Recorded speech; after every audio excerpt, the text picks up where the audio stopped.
Your mind is talking right now, and you didn't choose a single word of it. You didn't decide to think about that awkward moment from years ago. You didn't plan to replay that conversation over and over. You didn't sit down and say, "Let me worry about everything that could go wrong." And yet, here it is. A constant stream of thoughts running in the background like noise you can't switch off. You try to control it. You tell yourself to calm down. Focus. Stop overthinking. But the more you push, the louder it gets. It feels like you're fighting your own brain and losing. And that's the part no one really explains. Because you've probably been told that you're in control of your mind. That if you just had more discipline, more focus, more mental strength, you could think better thoughts. Positive thoughts. Productive thoughts. But if that were true, why can't you just stop? Why can't you shut off a negative spiral the moment it starts? Why does one small thought turn into a full-blown mental storm? Why does your brain keep going even when you're exhausted? Here's the uncomfortable truth. You are not the one creating most of your thoughts. They just appear. Out of nowhere. 1 second you're fine. The next second your brain throws something at you. A fear. A memory. A doubt. And now you're stuck dealing with it like it was your idea in the first place. But it wasn't. Your brain is not designed to make you feel peaceful. It's designed to keep you alive. And survival doesn't care about calmness. It cares about scanning for problems. That's why your mind constantly looks for what could go wrong. That's why it replays embarrassing moments, so you learn from them. That's why it creates worst-case scenarios, so you're prepared. It's not trying to hurt you. It's trying to protect you. But here's where things go wrong. Your brain can't tell the difference between real danger and imagined danger. So when you think, "What if I fail?" your body reacts like failure is happening right now. When you remember something painful, your mind pulls you back into it like it's real again. And now you're not just thinking. You're feeling it. That's why it's so hard to stop. Because you're not just dealing with thoughts, you're dealing with emotions that those thoughts create. And the moment you try to control it, you accidentally make it worse.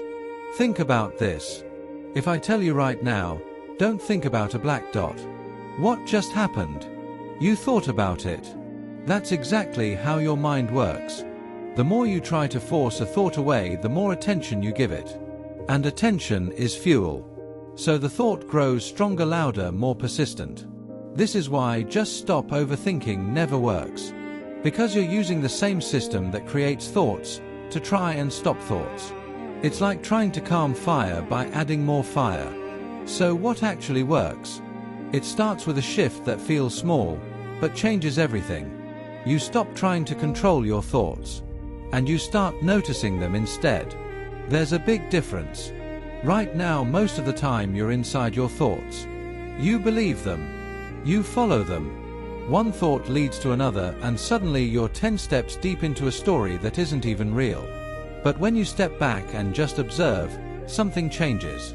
You realize this is just a thought. Not a fact. Not a command. Not reality. Just a thought passing through your mind. And thoughts by nature don't stay. They come, and they go. But only if you let them. The problem is we don't let them go. We grab them. We analyze them. We fight them. We build entire conversations around them. We turn one sentence into a whole movie. Instead, try this. Next time your mind starts racing, don't argue with it. Don't try to fix it immediately. Just pause. And watch. Literally watch what your mind is doing like you're observing someone else. Notice how random it is. Notice how it jumps from one thing to another. Notice how it repeats the same patterns. You'll start to see something surprising. You are not your thoughts. You are the one watching them. And that space, that small gap between you and your thoughts, that's where control actually begins. Not control over what appears in your mind, but control over what you engage with. Because you don't get to choose the first thought, but you do get to choose the second one. You don't get to stop your brain from throwing negativity at you, but you do get to decide whether you follow it or let it pass. And at first it won't feel easy. Your mind will still be loud. It will still pull you in. You'll forget, get caught up, overthink again. That's normal. This isn't about perfection. It's about awareness. Every time you notice yourself getting lost in thought and gently bring your attention back, you're training your mind. Slowly, quietly, powerfully, you're teaching it that not every thought deserves your energy. And over time, something shifts. The noise doesn't completely disappear, but it loses its power over you. You stop reacting to every little thing your mind throws at you. You stop believing every negative story. You stop turning thoughts into problems that don't exist. And for the first time, you feel a sense of space in your own head.